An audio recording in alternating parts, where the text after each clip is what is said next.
어떤 아빠가 대학에 이제 막 들어가는 딸에게 편지를 썼어요. 대회 가면 남자 만나지 마라. 남자 만나지 말고 열심히 준비해서 네 하고 싶은 거 해라. 딸이 그 말을 들었을까요? 안 들었을까요? 왜 안 들었다고 생각해? 딸이 착한데. 잘 들었죠. 보통 이제 우리 연애할 때 편지 쓰죠. 뭐 어떻게 써요? 뭐 사랑한다 쓰겠죠, 제일 먼저. 네, 사랑한다. 뭐 너를 만난 게 뭐 내 생애에 그다음 뭐라고 해야 되나요? 뭐 하나님 다음이라고 해야 되나? 이렇게 쓴단 말이에요. 오늘도 만나서 참 좋았고 너를 뭐 만날 때마다 뭐 내 마음에 어떤 감정이 생기고 이런 이야기를 쭉 써요. 나중에 못 봐요. 결혼하고는. 예, 저희 집사람도 저기 아마 처갓집에 몇 통 있다더라고요. 제가 썼던 편지가. 보고 싶지 않았어요. 예, 있다고는 하는데 빨리 찢어버리면 좋겠다 이렇게 생각하고 그런 감정들이 있거든요. 예, 사랑하면 아무래도 뭐 감정이 풍부해지니까 예, 거기에 대한 이야기들이 거짓말이 아니라 그냥 솔직한 심정들을 거기에 이제 다 녹여내는 거죠. 이런 만약에 주님께서 여러분에게 편지 쓰시면은 뭐라고 쓰실까요? 이름 먼저 부르겠죠? 경서가 이렇게요. 내가 너를 보니 참 귀하구나. 뭐 예를 들면 쓰시겠죠? 칭찬을 막 하실 거예요. 네가 진짜 뭐 능력도 안 되는데 참 몸부림치는 거 내가 다 보고 있다 이렇게 막 쓰실 거예요. 예. 쭉 쓰시다가 주님께서 그러실 거예요. 그런데 음, 내가 너를 보니까 요 한 가지는 좀 고쳤으면 좋겠구나 하고 또 말씀하실 거예요. 하지만 그게 네 힘으로 잘 안 된다는 거 나도 안다. 내가 도와줄게. 이렇게 하실 거예요.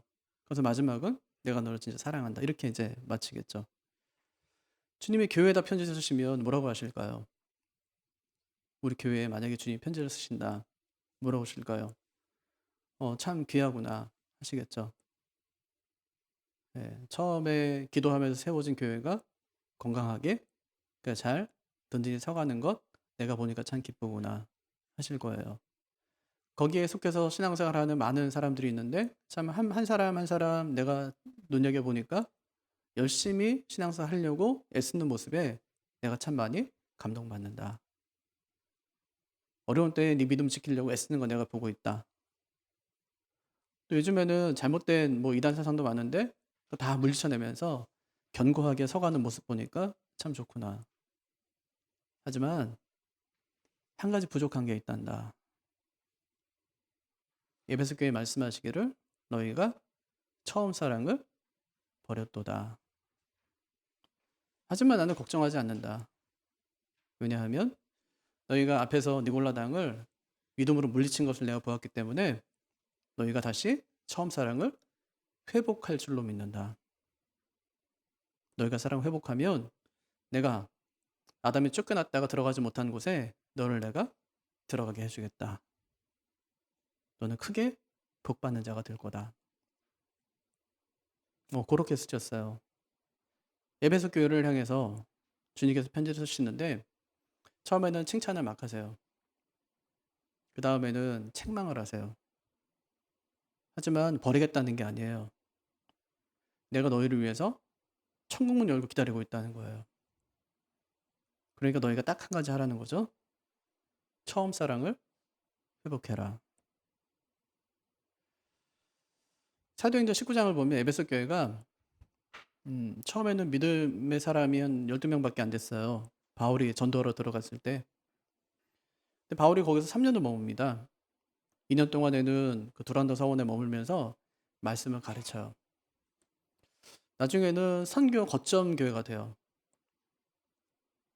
에베소 교회가 여기 터키의 그 끝자락에 있거든요. 항구 도시인데 항구 도시는 바닷가 사람들 알잖아요, 여러분. 뭐 예수 믿기 참 어렵잖아요. 우상이 많고 특히 뭐 아데미 신전이 아주 제일 크게 있던 곳이에요. 로마가 당시에는 이제 그 지역을 통치하고 있을 때니까 소아시아 지역의 수도라고 여길 만큼 큰 지역, 큰 도시가 에베소라는 곳이었습니다. 근데 그곳에 바울이 들어갔을 때 12명의 사람이 모여서 믿음 생활을 하고 있었는데 나중에 바울이 나올 때는 진짜 견고한 교회가 되어서 나와요. 그리고 바울이 한참 전도 여행을 하다가 나중에 로마에까지 가게 되고 로마에서 잡혀서 감옥에 있을 때 에베소 교회에 편지를 보내요. 내가 너희를 생각할 때마다 기쁨이 가득하다. 그러니까 에베소 교회가 건실하게 든든히 잘 서간 겁니다. 그리고 25년이 지났어요. 바울이 편지를 보낸 지 25년 지났어요. 이번에는 주님께서 편지를 보내세요. 주님께서 뭐라고 쓰셨을까요? 바울은 에베소 교회를 향해서 내가 너를 보니까 생각할 때마다 기쁨이 가득하다고 말씀하셨는데 주님께서는 에베소 교회에 편지를 보내면서 뭐라고 말씀하실까요? 먼저 주님께서 칭찬하세요. 칭찬하세요. 2절과 3절 보세요. 내가 내 행위와 수고와 내 인내를 알고 또 악한 자들을 용납하지 아니한 것과 자칭 사도라 하되 아닌 자들을 시험하여 그의 거짓된 것을 내가 드러낸 것과 또 내가 참고 내 이름을 위하여 견디고 게으르지 아니한 것을 아노라. 주님이 안돼요. 뭘 안다고 말씀하실까요? 첫 번째는 모든 수고를 아신다. 그렇게 말씀했어요. 내가 내 행위와 수고와 내 인내를 안다. 그렇게 해요. 세 가지네요. 행위와 수고와 인내. 행위 안에 두 가지가 담겨 있어요. 이게 수고와 인내예요. 수고는 능동으로 사용되고 인내는 수동으로 사용돼요. 수고는 무슨 수고로 말할까요? 교회 생활, 신앙 생활이에요. 열심히 수고하면서 신앙 생활, 교회 생활을 한 거예요. 인내는 뭘까요? 3절에 보니까 참고 견디고 게으르지 않게 신앙을 잘 지켜간 것. 그것을 주님께 칭찬하세요. 참 귀하다. 이렇게 여기신 거예요. 내가 내 모든 수고를 안다. 좋죠. 네, 주님께서 내가 네 모든 수고를 안다. 이렇게 말씀하시면 좋죠. 우리 신앙생활, 교회생활, 주님 앞에 헌신하는 거, 충성하는 거 주님께서 내가 네 모든 수고를 다 안다. 위로가 좀 되세요? 한 게 없는데 뭐 위로가 돼요? 주님께서 에베소 교회를 향해서 그래요. 내가 네 모든 수고를 안다. 열심히 잘했다. 이제 그런 말이에요. 두 번째가 있어요. 진리로 무장된 것 아신대요. 이단의 가르침을 물리치고 진리를 파수한 것 내가 안다. 이렇게 말씀하세요. 2절 중간 보세요. 또 악한 자들을 용납하지 아니한 것과 자신 사도라 하되 아닌 자들을 시험하여 그의 거짓된 것을 내가 드러낸 것과 이렇게 말씀하시는데 눈에 띄는 단어 하나 있죠? 시험하여. 시험하여.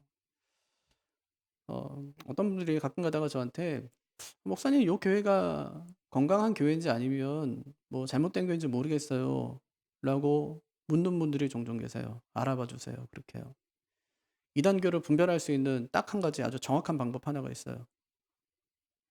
네, 내가 다니는 교회가 또는 내가 아는 사람이 다니는 교회가 이단교회인지 아니면 정통교회인지를 분별할 수 있는 딱 하나만 물어보면 돼요. 그게 뭐냐면 나간다고 해보면 돼요. 네, 교회 나가겠습니다. 다른 데로 옮길래요. 그러면 정통교회 뭐 기존 교회들은 뭐라고 하냐면 참 아쉽지만 좋은 교회 찾아가세요. 그래요. 좋은 교회, 바른 교회, 믿음으로 잘 선 교회, 그런 교회 잘 찾아가셔요. 이제 그래요. 왜냐하면 우리는 교회가 하나임을 믿기 때문에, 네, 교회는 한 덩어리이기 때문에 어디를 가든지 하나님을 섬길 수 있기 때문에, 네, 미사를 가시든지 아니면 뭐 어떤 뭐 삶의 변화가 있든지 할 때, 네, 좋은 교회 가셔요 하고 이제 그렇게 얘기하거든요. 근데 이단은 안 그래요. 여기 나가면 너 죽어 그래요. 여기 나가면 너 죽어. 지옥 가. 그렇게 얘기해요. 그래도 말을 안 들으면 저주하고 끝에는 욕하고 끝내요. 지금도 교회를 어지럽히는 이단들이 있습니다. 이 교단에서 이단으로 정죄한 뭐 신천지 또 하나님의 교회, 안식교, JMS, 정명석 예, 이런 곳들이죠. 또 이단으로 가기 직전인 위험한 교회들이나 단체들도 있습니다. 뭐 인터콥 또 부활에 관련해서 막 가르치는데 편향된 복음을 가르치는 춘천의 한마음교회 또 신사도 운동하는 남양주에 있는 수정교회 이런 교회들이에요. 그럼 만약에 이런 교회들이 우리 교회에 들어온다면 우리는 어떻게 해야 될까요? 요즘엔 그냥 대놓고 들어와요. 예전에는 몰래 들어왔는데 요새는 안 그래요. 신천지 어떻게 오냐면 목사님 저 신천지인데요 하고 제 방에 찾아와요. 네. 뭐 들고 이렇게 찾아와요. 회신을 해달라는 거 저한테. 안 하면은 여기서 추수꾼 노릇 하겠대요. 여기 들어와서 우리 교회 들어와서 추수꾼 노릇 하겠대요. 여기 있는 성도 다 빼가겠다는 거예요. 신천지로. 자신 있대요. 몇십 명 데리고 오면 되니까. 그럼 그때 우리 어떻게 해야 될 거냐고요. 에베소 교회 어떻게 하죠? 한 마음으로 막아서요. 한 마음으로 물리쳐요. 주님께서 뭐라고 하시냐면 잘했다 그렇게 말씀하세요. 그게 두 번째 칭찬이었어요. 첫 번째는 무슨 칭찬을 하셨다고 그랬어요? 내가 네 모든 수고를 안다. 신앙생활 한 거, 교회생활 한 것 내가 안다. 두 번째는요. 이단의 가르침을 진리로 막아선 것. 그거 내가 안다. 그렇게 말씀하세요. 또 세 번째 있어요.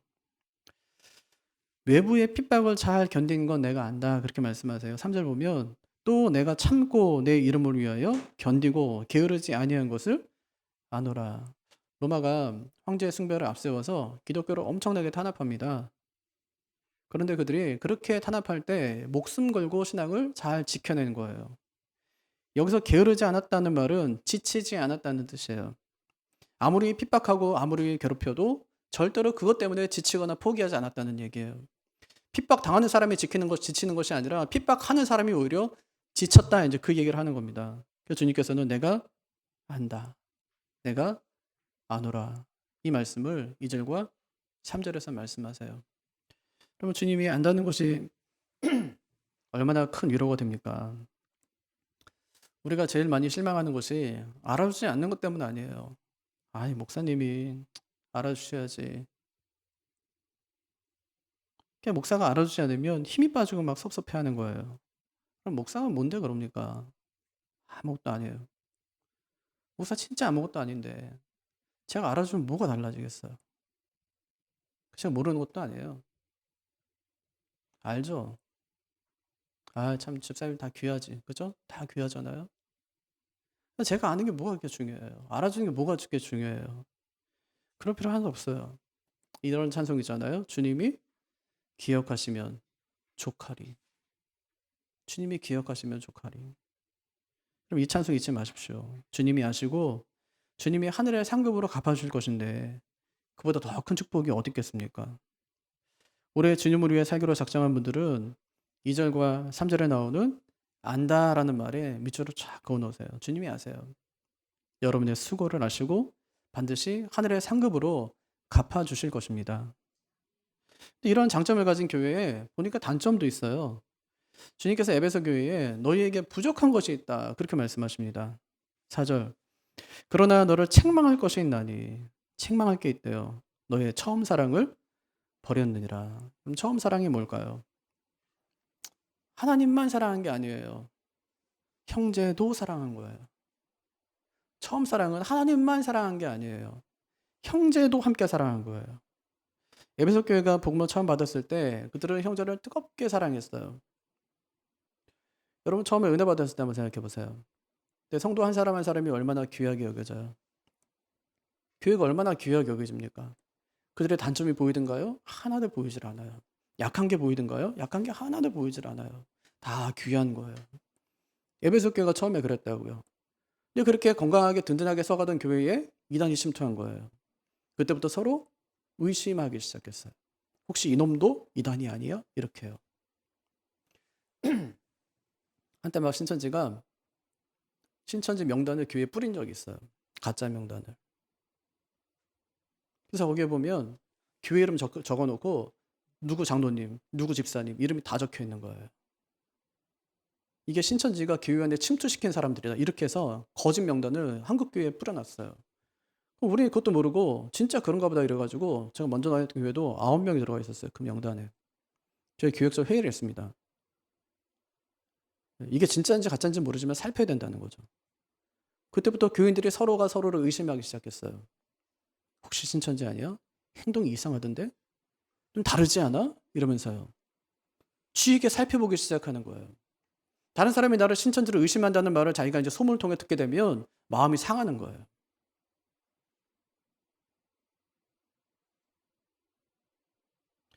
그렇게 에베소 교회는 서로가 서로에게 그렇게 의심하고 비판하고 대항하다 보니까 형제에 대한 사랑이 식어지고 말았습니다.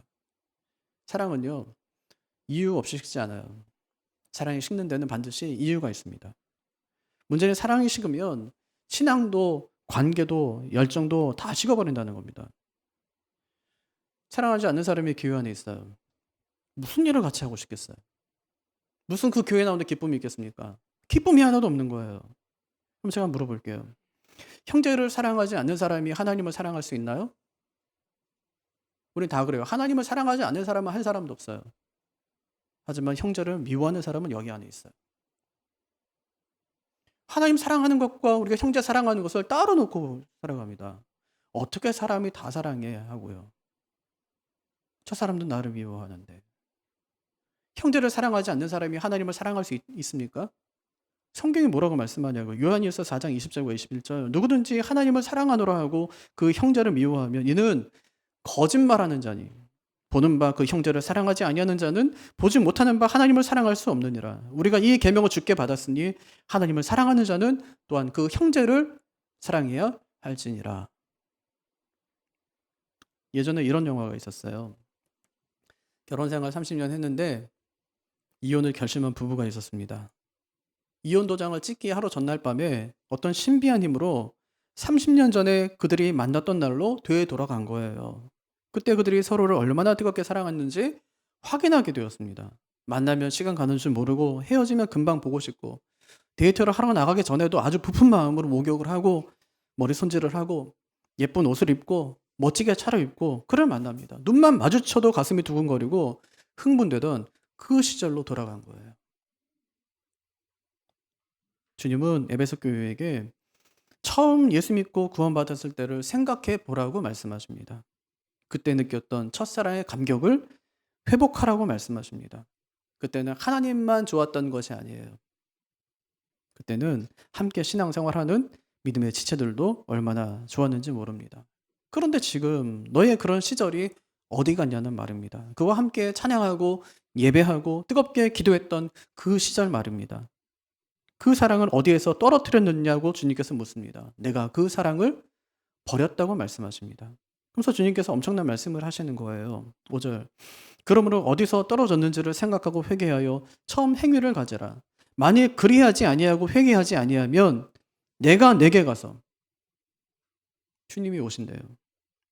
너희가 회개하지 않으면 지금은 내가 천사를 보내서 이렇게 말하지만 그때는 내가 직접 너에게 와서 뭐라고 했다는 거예요? 네, 촛대를 그 자리에서 옮기리라. 촛대를 옮긴다는 말은 교회를 구리에서 서울로 옮기겠다는 말이 아니에요. 촛대를 옮기겠다는 말은 교회의 문을 닫겠다는 말이에요. 교회를 버리겠다는 말이에요. 교회를 없애겠다는 말입니다. 왜 교회를 없앤다고 말씀하시죠? 사랑이 없는 교회는 교회가 아니니까. 사랑이 없는 사람은 성도는 성도가 아니니까. 사랑이 없는 교회는 빈 껍데기만 남은 교회니까 그 교회를 없애겠다고 말씀합니다. 일전에도 그런 적이 있어요. 말라기 때 하나님께서 말씀하세요. 누가 와서 이 성전문을 좀 닫았으면 좋겠다는 거예요. 아무도 성전에 들어가지 못하도록.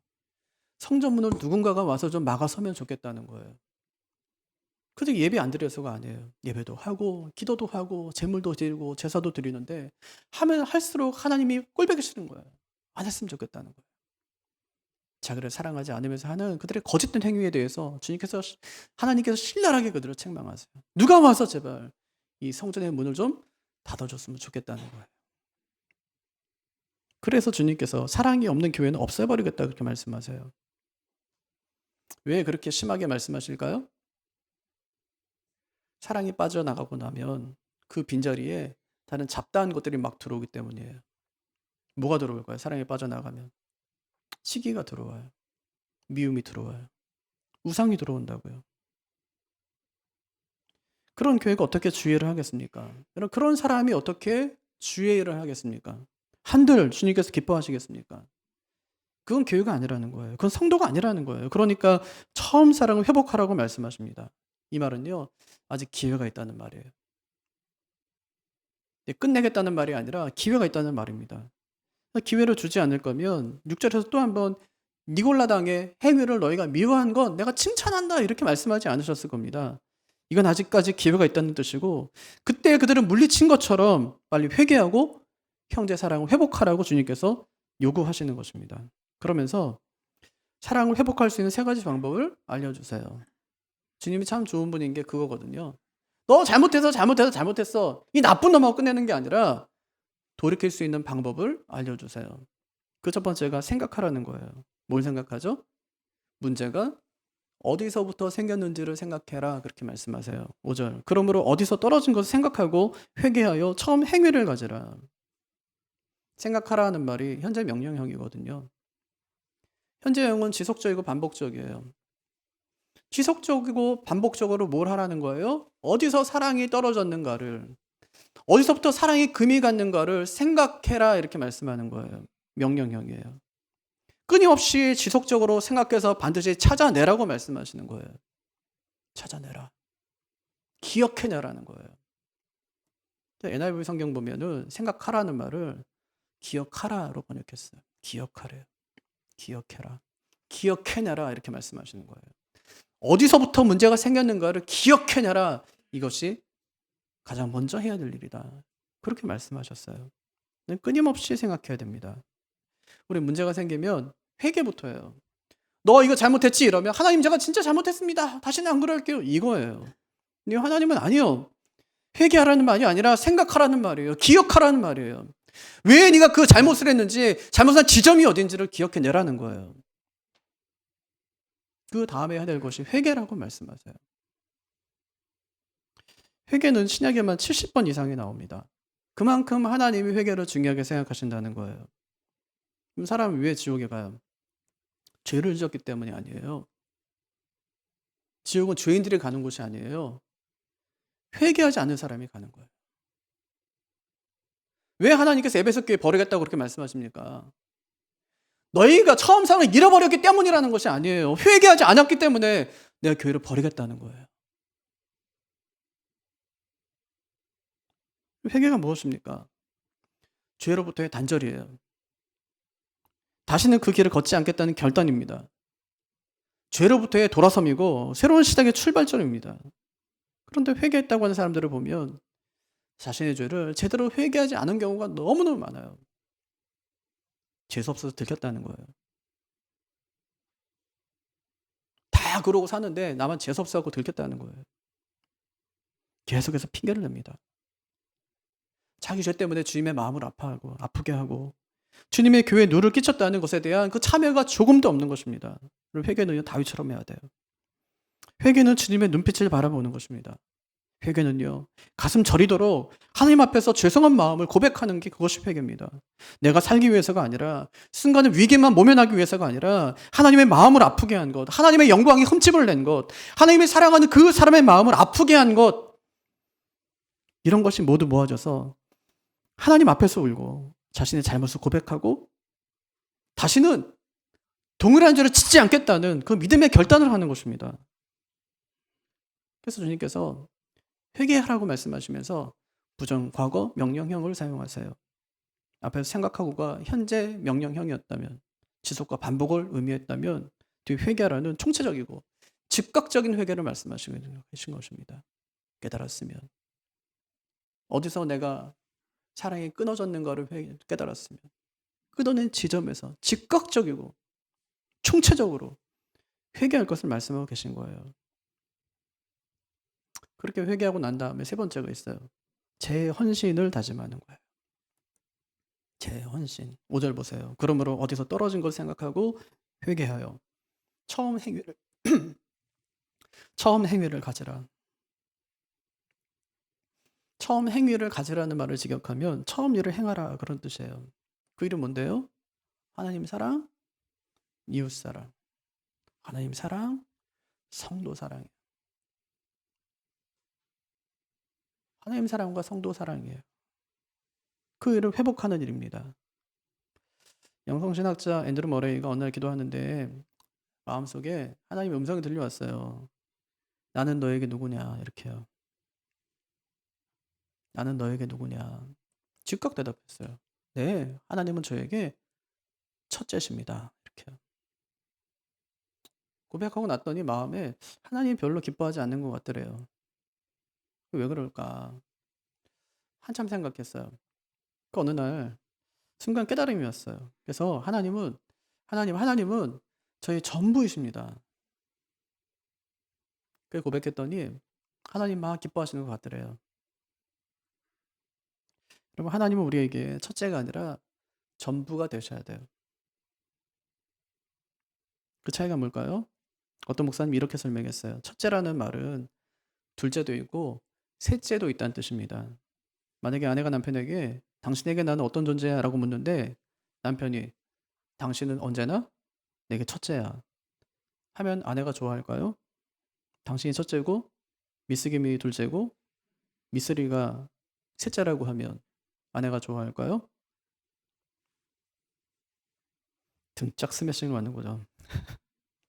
그럼 하나님과 우리와 관계도 마찬가지입니다. 하나님이 첫째고 돈이 둘째고 명예가 셋째면 안 된다는 거예요. 하나님이 우리의 전부가 되셔야 합니다. 마태복음 22장 20절을 보면 내 마음을 다하고 목숨을 다하고 뜻을 다하여 주 너의 하나님을 사랑하라 이렇게 말씀하세요. 마음을 다하고 목숨을 다하고 뜻을 다한다는 것은 하나님이 나의 전부가 되신다는 것이에요. 하나님이 전부가 되면 하나님도 우리에게 당신의 전부를 다 주시는 겁니다. 그게 중요하죠. 그래서 하나님이 제 전부이십니다 하며 사는 사람은 진짜 행복한 사람입니다. 그런 사람이 하나님 앞에 재헌신을 할 수 있게 되는 겁니다. 그럼 만약에 교회가 회개하고 처음처럼 회복하지 않으면 어떻게 될까요? 5절 하반절을 보세요. 내가 내게 임하여 내 촛대를 그 자리에서 옮기리라. 내가 교회를 떠나겠다는 말이에요. 교회를 버리겠다는 말입니다. 교회 문을 닫겠다는 말이에요. 그 교회는 하나님의 은혜가 그치게 된다는 말입니다. 얼마나 두려워요. 나에게 적용하면 어떨까요? 내가 너를 떠나겠다는 말입니다. 내가 더 이상 너와 함께하지 않겠다는 말이에요. 그만큼 하나님이 중요하게 여기시는 것이 뭘까요? 사랑이에요. 어떤 사랑이요? 처음 사랑. 하나님만 사랑하는 게 아니라 하나님도 사랑하고 하나님만큼 형제도 이웃도 사랑하는 그 사랑을 말합니다. 그래서 주님께서는 7절에 귀 있는 자는 성령이 교회들에게 하시는 말씀을 들을지어다. 그렇게 말씀하세요. 그리고 이 말을 듣고 행하는 자에게 복을 주겠다고 말씀하시는데 7절 이기는 그에게는 이긴다는 것은 뭐냐면 끝까지 변절하지 않고 그 사랑을 지켜내는 자예요. 끝까지 변절하지 않고 처음 사랑을 계속해서 지켜내는 자에게는 내가 하나님의 낙원에 있는 생명나무의 열매를 주어 먹게 하겠다. 아담이 죄짓고 추방당했어요. 그랬더니 하나님께서 불이 막 도는 화영검을 가지고 천사를 시켜서 그 입구를 하나님이 지키게 하세요. 아무도 들어가지 못하게. 근데 누구에게 그 문을 열겠다고 하시냐면 사랑하는 자. 처음 사랑을 가진 자. 하나님을 사랑하고 이웃을 사랑하는 자. 에덴의 문을 열겠대요. 영생을 주겠다는 말입니다. 생명을 얻게 하겠다는 말입니다. 말씀을 정리하겠습니다. 그러면 처음이라는 말은 참 설레고 순수함을 떠올리게 하는 단어입니다. 사랑하십시오. 뜨겁게 사랑하십시오. 만약에 내가 오늘 죽는다면 누구에게 가장 미안할 것 같으세요? 내가 이제 죽을 시간이 얼마 안 남았어요. 그럼 막 떠오를 거 아니에요. 아마 미안한 사람이 많이 떠오를 거예요. 내가 그 사람한테 정말 모진 말을 했구나. 떠오르는 그 사람이 내가 오늘 사랑해야 될 사람이에요. 제가 지금부터 사랑하는 방법을 알려드릴게요. 먼저 하나님을 사랑하는 방법. 오늘부터 하나님 사랑합니다. 이 말을 100번 이상 하는 거예요. 제가 하나님 사랑합니다. 제가 하나님 진짜 사랑합니다. 제가요, 하나님 정말 사랑합니다. 하나님 사랑합니다. 하나님 진짜 사랑합니다. 아니, 언제 해봤냐고, 이거. 기도할 때마다 뭐 좀 주세요. 하나님 이거 필요합니다. 하나님 도와주셔야 되는 거 아시죠? 저 진짜 위기란 말이에요. 이런 거 수도 없이 했는데, 하나님 제가 진짜 하나님 사랑합니다. 이것 때문에 1시간 동안 해보셨냐고, 이거. 하나님 제가 하나님 진짜 사랑합니다. 제가 하나님 정말 사랑합니다. 네, 가짜로는 할 수 없으니까. 하나님 사랑하지 않는데 그렇게 할 수 없으니까 그런 분들, 아직까지 하나님 사랑하지 않는 분들에게 또 알려드릴게요. 제가 하나님 사랑할 수 있도록 도와주세요. 그분들은 그렇게 기도하세요. 하나님, 제가 하나님을 진짜 사랑할 수 있도록 도와주세요. 하나님, 제가 진짜 하나님 사랑할 수 있도록 도와주세요. 그것만 해도 눈물이 나요. 이게 하나님을 사랑하는 첫 번째 방법. 두 번째 있어요. 어떤 일을 하든지 하나님을 사랑하는 마음으로 하는 거예요. 저는 목사예요. 교회를 해요. 제가 왜 하겠어요? 하나님을 사랑하니까 하는 거예요. 하나님을 사랑하니까. 너무 추워가지고 지금 2층에 식당이 다 얼었어요. 얼었으면 이제 상식적으로는 밥을 못 하잖아요. 그 고민 많이 했어요. 뭐 이걸 라면을 먹어야 되나, 아니면 김밥을 좀 사와야 되나, 아니면 사람 불러다가 녹여야 되나, 이렇게. 교회를 사랑하는, 또 성도를 사랑하는 우리 권사님들은 방법이 있더라고요. 김치찌개 하나만 뭐 하면 된대요. 밥 말아 먹으면 된다고. 설거지 못하니까 일회용 오늘만 쓰자는 거예요. 보통은 이제 잘 됐네, 힘들어 죽겠는데 그냥 오늘 뭐 이번 주 한 주 그냥 쉬지, 이럴 텐데 그렇게 하질 않으세요. 굳이 나와서 하세요. 왜 그럴까요? 사랑하니까. 사랑하니까. 사랑으로 하는 거예요. 교사를 하든지 순장으로 섬기든지 직분을 맡았든지 할 때 사랑으로 하는 거예요. 하나님을 사랑하기 때문에. 내가 그 사람 때문에 하는 게 아니라, 어떤 일 때문에 내가 시켜서 하는 게 아니라 하나님 때문에 하는 거예요. 하나님을 사랑하기 때문에. 그렇게 이 두 가지로 하나님에 대한 사랑을 회복하십시오. 또 이번에 옆에 있는 지체를 사랑하는 방법을 제가 알려드릴게요. 다른 말 할 필요 하나도 없어요. 딱 세 마디만 하세요. 미안해, 사랑해, 고마워. 뭐 이렇게 기대하는 게 많아요, 사람에게. 기대하지 마세요. 죄인한테 뭘 기대합니까? 그 사람을 뜯어보면 죄밖에 보이질 않아요. 묵상하면 자꾸 이상한 생각이 떠올라서 그 사람이 더 미워지는 거예요. 그러면 처음에 그토록 그 사람과 사랑했던 그 순간은 영원히 잊혀지고 묻혀지고 마는 거예요. 주님이 신앙생활 잘했죠? 에베소 교회 성도들 신앙생활 잘했죠? 이단의 침투 잘 막아냈죠? 거기다가 목숨 걸고 하나님을 믿었죠? 그런 교회 성도들에게 딱 한 가지 명령합니다. 처음 사랑을 회복하라는 거예요. 이 말은 사랑 없이 한 너의 모든 것은 다 헛것이다, 그 말이에요. 충격적이에요. 그동안 교회 봉사 죽어라고 하고 성경 공부, 교리 공부 빡세게 해서 이론적으로 무장도 하고 많은 사람들도 핍박당하면서 신앙생활을 했는데, 지금 와서 하나님께서 하시는 말씀이 뭐냐면 내가 너를 버려야 되겠다는 거예요. 그동안 신앙생활 열심히 하고 사역도 열심히 했는데, 주를 산다고 살았는데, 주님께서 하신 말씀은 내가 너를 버려야 되겠다는 거예요. 이제 교회문 닫아야 되겠다는 겁니다. 왜 그렇죠? 왜 나를 주님께서 버린다고 말씀하시죠? 왜 주님께서 교회문을 닫는다고 교회를 버리겠다고 말씀하십니까? 너희가 처음 사랑을 버렸다는 겁니다. 너희에게 사랑이 없다는 겁니다. 그러니까 내가 너희와 함께 할 수가 없다는 거예요. 그래서 어떻게 하라는 거예요, 지금? 세 가지. 첫째, 어디서부터 이 사단이 났는지 찾아라. 둘째, 찾았으면 철저히 회개해라. 셋째, 제 헌신을 다짐해라. 하나님을 뜨겁게 사랑하는 우리가 되길 바랍니다. 옆에 있는 지체도 정말 뜨겁게 사랑하는 우리가 되기를 바랍니다. 그래서 하나님을 뜨겁게 사랑해서 하나님 볼 때 참 기뻐하는 우리 교회가 되기를, 또 우리 모두가 되기를 주님의 이름으로 축복합니다.